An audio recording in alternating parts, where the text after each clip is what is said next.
Welcome to the Explainer.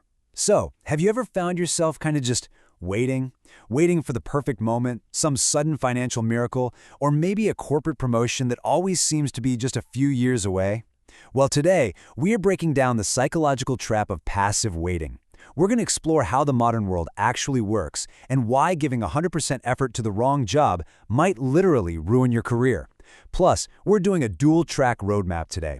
By the end of this, you won't just understand how to avoid career burnout, you'll also master the advanced C1 English grammar structures you need to discuss these high-level concepts like an absolute pro. Okay, let's dive into this. Here's our roadmap for today. We're going to cover the passive waiting trap, escaping the success illusion, managing your internal resources, the corporate promise trap, and then we'll wrap up with 2 C1 masterclasses on the subjective and objective infinitive. Part 1. The passive waiting trap. So have you ever met someone, maybe in their late 30s or early 40s, who acts like their life is literally already over? I mean, I'm sure someone comes to mind, right? These are the folks who openly admit they're just waiting for retirement. They're crossing days off a calendar like the active, exciting part of their life has already packed up and left. It really sets up this stark contrast for us.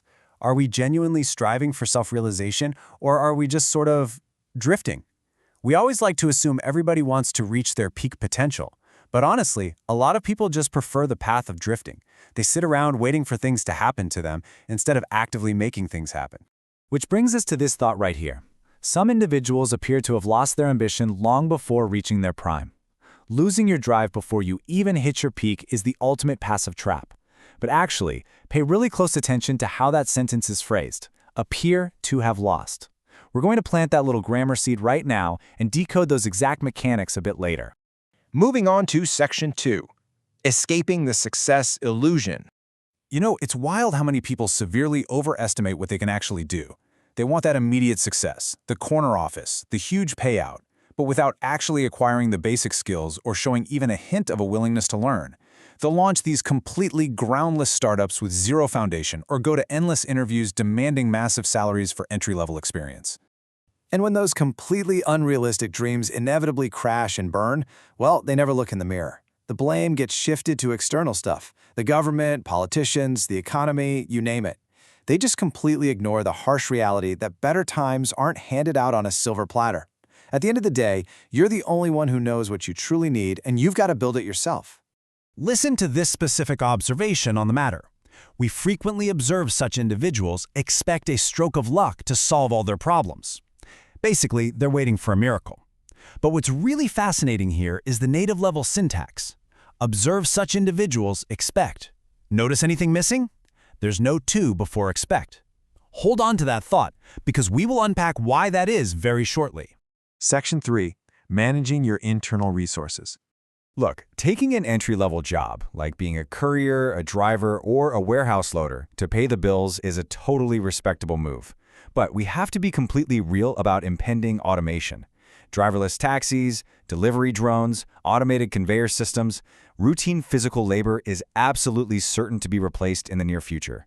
These jobs are temporary stepping stones, not permanent homes.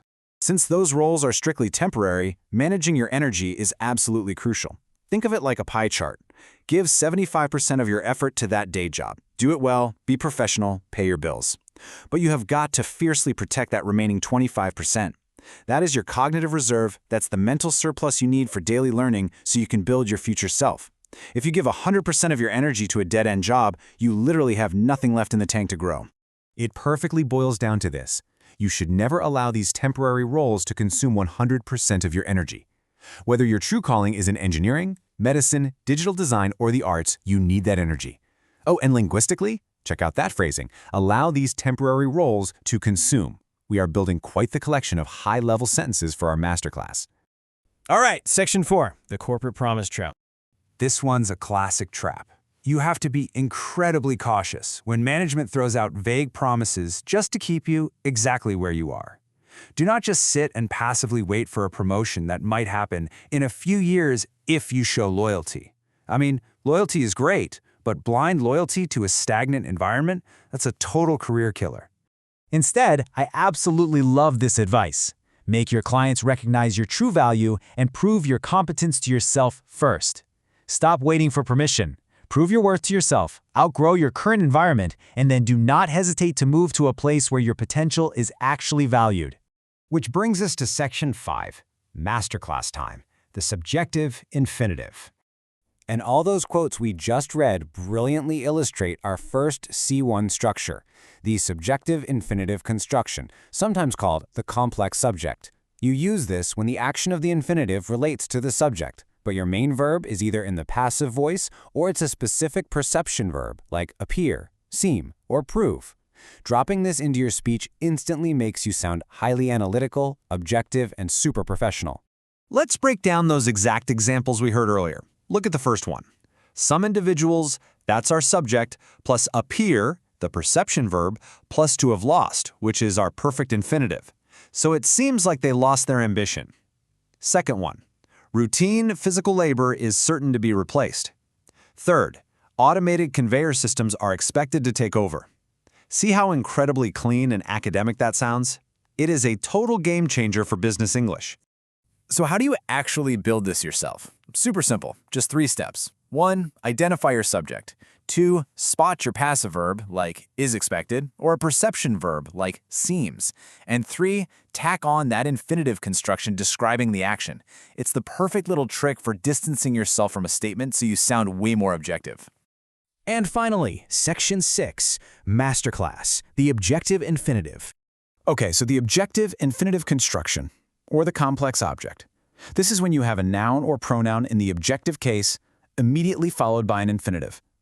You'll see this after verbs expressing perception, desire, expectation, or compulsion. But here is the tricky part that catches so many learners off guard. Sometimes you use the word to, and sometimes you drop it entirely. This all depends on the specific action verb you're using. Let's look at the breakdown. First up, the verb of perception, observe. We observe such individuals expect. Notice that? It's a bare infinitive, no to at all. You wouldn't say, observe them to expect. But look at the second one, with allow, a verb of permission. Here we absolutely need it. Allow these temporary roles to consume. And then back to make, a verb of compulsion. Make your clients recognize. Bare infinitive again. Nailing when to drop that to is honestly the secret sauce to true C1 fluency. And that wraps up our explainer. We've unpacked the mindset of success and the exact C1 grammar you need to articulate it like a pro. So I want to leave you with this final thought. Will you just wait passively for luck, or are you going to use that cognitive reserve to actively master your future today?